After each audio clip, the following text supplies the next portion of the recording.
Controversial bill banning abortions on the basis of gender or disability is proving divisive both inside and outside the Statehouse walls. As RTV6 Statehouse reporter Katie Hines explains, advocates for people with disabilities are even split. Katie.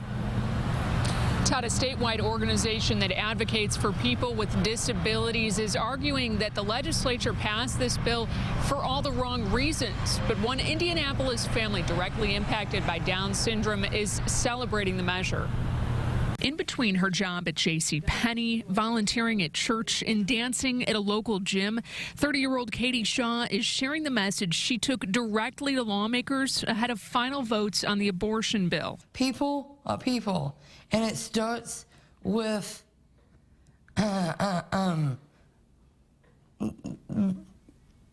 only in the womb, but just being a human, because that's what matters. Shaw was born with Down syndrome. Her mother is convinced her presence at the Statehouse made a difference. It is our family belief, but I believe in my heart that it's Katie's belief too. She wanted to stand up for babies that are losing the chance to have a full life just because they do have a disability. The General Assembly has approved a bill that prohibits a doctor from performing an abortion if a woman is seeking it solely on the basis of race, sex, or the potential diagnosis of a disability. The Arc of Indiana says the bill uses people with disabilities to advance a narrow political agenda. I'm really disappointed that the state legislature passed the bill not because of facts, but because of political opinions. Executive Director Kim Dodson argues there is no evidence to show women are having abortions based on disabilities. I want women to have the prenatal testing.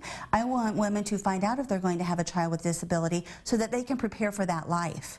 I'm more concerned that now women will not seek that prenatal testing and will not seek out those, the information. And under this bill, women must have the opportunity, if they'd like, to hear the heartbeat and view an ultrasound at least 18 hours before that abortion is performed. Todd? Katie, does the governor plan to sign the bill into law?